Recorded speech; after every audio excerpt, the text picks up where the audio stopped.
Salam, selamat pagi Bapak Ibu Saudara, salam sejahtera dan salam sehat selalu untuk kita semua.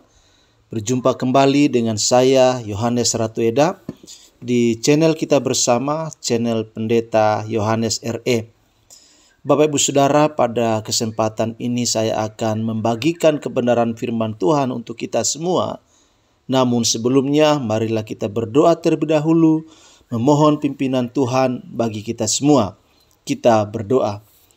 Bapa di sorga, di dalam nama Tuhan Yesus Kristus, Juru Selamat yang hidup, dalam roh Allah yang kudus yang senantiasa menguatkan kami, pada kesempatan ini Tuhan kami merendahkan hati di hadirat-Mu, mengucap syukur dan terima kasih buat anugerah, kebaikan, kasih setia Tuhan yang selalu baru setiap hari buat kami. Saat ini Tuhan kami akan membaca dan merenungkan firman-Mu. Mari Tuhan menolong kami supaya kami bisa mengerti apa yang menjadi pesan Tuhan buat kami melalui firman-Mu pada saat ini.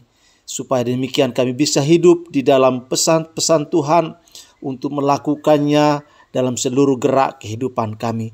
Terima kasih Tuhan, terpuji nama-Mu. Dalam nama Tuhan Yesus kami berdoa. Amin. Bapak Ibu Saudara, pada kesempatan ini kita akan membaca firman Tuhan buat kita. Saya ambil dari Kejadian pasal 41 ayat 45. Kejadian 41 ayat 45, demikian firman Tuhan. Lalu Firaun menamai Yusuf Safnat Paaneah, serta memberikan Asnat anak Potifera imam di On kepadanya menjadi istrinya. Demikianlah Yusuf muncul sebagai kuasa atas seluruh tanah Mesir. Kejadian 41 ayat 45. Demikian firman Tuhan Bapak Ibu Saudara. Kita masih berada pada 12 pembunuh atau penghalang rencana Tuhan dalam kehidupan kita.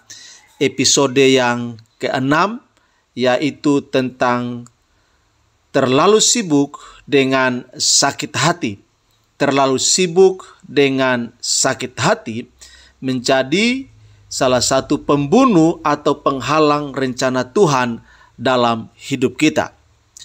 Bapak Ibu Saudara yang dikasihi oleh Tuhan Yesus Kristus, dalam perjalanan kehidupan ini, terlalu banyak orang yang begitu sibuk dengan urusan-urusan sakit hati, urusan kekecewaan, urusan dendam, urusan iri hati, dibandingkan dengan sibuk untuk memikirkan tentang Tuhan dan rencananya dalam hidup mereka. Itu sebabnya Bapak Ibu Saudara, banyak orang tidak tumbuh menjadi pribadi yang berkenan kepada Tuhan, tidak tumbuh menjadi pribadi yang bisa mencapai atau dipakai Tuhan untuk merealisasikan rencananya dalam kehidupan mereka. Nah Bapak Ibu Saudara, kita masih berada pada figur atau tokoh Yusuf. Perjalanan Yusuf yang dibuang ke dalam sumur kering, lalu dijual sebagai seorang budak, kemudian difitnah dan dijebloskan ke dalam penjara, dan terakhir dilupakan, merupakan sebuah proses perjalanan yang seharusnya menyita perhatian, menyita seluruh keberadaan hidup Yusuf dan membuatnya sakit hati. Tetapi Bapak Ibu Saudara, Yusuf tidak membiarkan hatinya hanyut oleh urusan sakit hati. Dan juga Yusuf tidak mau Yusuf tidak mau hidupnya rusak sehingga menjadikan hatinya menghitam atau menjadikan hatinya tempat menyimpan dendam. Sehingga Bapak Ibu Saudara, pada akhirnya kita tahu bahwa Yusuf dipromosikan, Yusuf dimunculkan oleh Tuhan di istana Firaun. Dalam Kejadian pasal 41 ayat 45 yang sudah saya bacakan tadi Bapak Ibu Saudara, dikatakan demikianlah Yusuf muncul sebagai kuasa atas seluruh tanah Mesir. Kejadian 41 ayat 45 bagian B. Kata muncul itu yang membuat Yusuf dipromosikan atau dimunculkan oleh Tuhan dari titik terendahnya ke puncak kehidupannya sesuai dengan yang telah direncanakan Allah dalam hidupnya. Nah, Bapak Ibu Saudara, sekarang kita lihat ada banyak umat Allah yang memilih menjadi pohon yang kering karena terlalu sibuk dengan urusan sakit hati. Banyak hal penting dari Tuhan tidak bisa diambil karena terlalu sibuk dengan urusan-urusan sakit hati, urusan-urusan kekecewaan, urusan-urusan hal-hal yang negatif. Sehingga banyak hal ilahi dari Tuhan tidak mampu dialami karena sibuk dengan urusan sakit hatinya. Dan banyak hal yang merupakan bagian dari rencana Tuhan tidak dapat dijalani karena sibuk dengan urusan sakit hati. Nah, Bapak Ibu Saudara, banyak umat Allah yang lebih mengutamakan, lebih memprioritaskan masa lalunya dan mengabaikan masa depannya karena masalah sakit hati. Banyak umat Allah yang tidak mampu melupakan masa lalunya sehingga mereka melupakan masa depannya karena masalah sakit hati. Dan banyak umat Tuhan yang mengorbankan masa depannya karena mereka tidak mau melepaskan masa lalunya karena masalah sakit hati. Nah, Bapak Ibu Saudara, tidak semua orang yang terluka itu mau memilih keputusan yang benar untuk hatinya sendiri.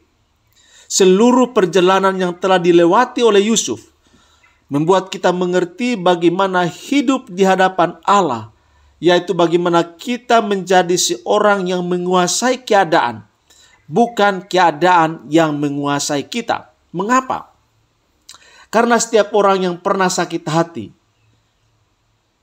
saya ulangi, karena setiap orang pernah sakit hati, tetapi tidak semua orang mau sembuh dari sakit hati yang menoreh dan mengoyak hati mereka.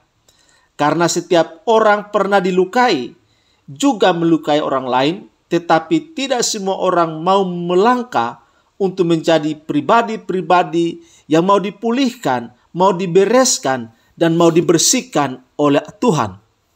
Nah, Bapak Ibu Saudara, Yusuf adalah seorang yang mengampuni saudara-saudaranya karena ia tahu bahwa Allah yang menyiapkan sebuah perjalanan ke Mesir, di mana Yusuf menjadi benih yang dipersiapkan oleh Allah untuk menggenapi rencananya, baik bagi Yusuf maupun bagi keluarganya, serta bagi bangsanya sendiri. Karena Yusuf tahu kalau Allah memakai berbagai macam keadaan, bahkan keadaan yang tampaknya buruk, tampaknya sebagai kemunduran, tampaknya sebagai titik terendah, menjadi kekuatan untuk bangkit, berjalan dalam rencana Allah. Bapak Ibu Saudara, Tuhan kita adalah Tuhan yang sangat ahli mengubah kondisi dan ahli mencampur aduk semua peristiwa dalam kehidupan kita, lalu memakainya sesuai dengan rencananya. Tidak ada peristiwa buruk yang tidak bisa diubah. Tidak ada kehidupan buruk yang tidak bisa diubah oleh Tuhan. Dan tidak ada hati yang menghitam yang tidak bisa dipulihkan oleh Tuhan. Nah, Bapak Ibu Saudara, dalam bagian ini kita harus memahami bahwa Allah mau membereskan dan membersihkan hati kita sepanjang kita membuka diri dan membiarkan Allah bergerak, menjamah dan menjangkau roh dan jiwa kita, mencengkram hati kita untuk diperbaharui, untuk dibereskan, dan untuk dibersihkan dari hal-hal kekecewaan, dari hal-hal sakit hati, supaya kita dapat dipakai oleh Dia untuk menjadi saluran kasih-Nya kepada orang lain, untuk membuat pekerjaannya dan rencananya terrealisasi melalui kehidupan kita. Nah, Bapak Ibu Saudara, setelah kita memberikan hati untuk dipulihkan dan disembuhkan oleh Tuhan, maka kita akan melihat Tuhan akan mengirimkan orang-orang terluka ke dalam kehidupan kita dengan maksud supaya pengalaman pemulihan dari Tuhan kita pakai sebagai sarana juga untuk membawa orang lain supaya dipulihkan hidupnya, dipulihkan, dibersihkan, dibereskan hatinya oleh Tuhan. Nah, Bapak Ibu Saudara, tidak mudah memang untuk keluar dari sakit hati. Tetapi kondisi hati yang rapuh, kondisi hati yang parah, kondisi hati yang keras, kondisi hati yang error, dan suka membangkang, semua itu bisa dibereskan, bisa dibersihkan oleh Allah, asalkan kita mau memberi diri dan membiarkan Allah secara leluasa bekerja, bergerak dalam hati dan hidup kita. Karena itu, maka sangat penting bagi kita untuk sungguh-sungguh serius membereskan hati kita, supaya kita bisa dipakai oleh Tuhan untuk melaksanakan rencananya dalam hidup yang masih dianugerahkan oleh Allah bagi kita. Karena itu Bapak Ibu Saudara, jangan terlalu sibuk dengan sakit hati. Jangan terlalu sibuk dengan urusan-urusan kekecewaan. Tetapi marilah kita sibuk dengan Tuhan dan dengan rencananya dalam kehidupan kita, supaya dengan demikian Anda dan saya tidak menjadi orang yang menjadi penghalang rencana Tuhan dalam hidup kita dan dalam hidup orang lain. Tetapi biarlah kita menjadi orang-orang yang dipakai oleh Tuhan untuk melaksanakan rencananya dalam hidup kita dan juga melaksanakan rencana Allah dalam hidup orang lain. Dan demikian kiranya Tuhan boleh menolong kita supaya sungguh-sungguh keberlangsungan hidup kita adalah kehidupan yang senantiasa sibuk dengan Tuhan dan menemukan rencananya serta melakukannya di dalam kehidupan kita. Demikian Bapak Ibu Saudara firman Tuhan buat kita pada kesempatan ini. Tuhan memberkati kita. Amin. Kita berdoa. Bapa di surga, kami bersyukur untuk kebenaran firman Tuhan pada kesempatan ini yang begitu indah buat kami.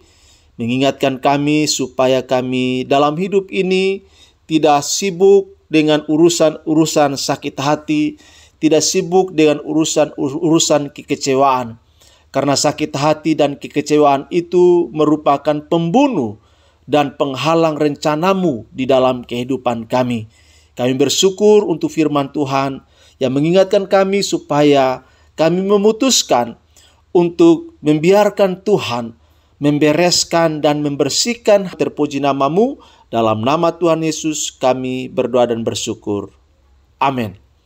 Demikian Bapak Ibu Saudara renungan firman Tuhan buat kita pada kesempatan ini. Sampai bertemu dalam renungan selanjutnya. Tuhan Yesus berkati dan salam untuk kita semua. Amin.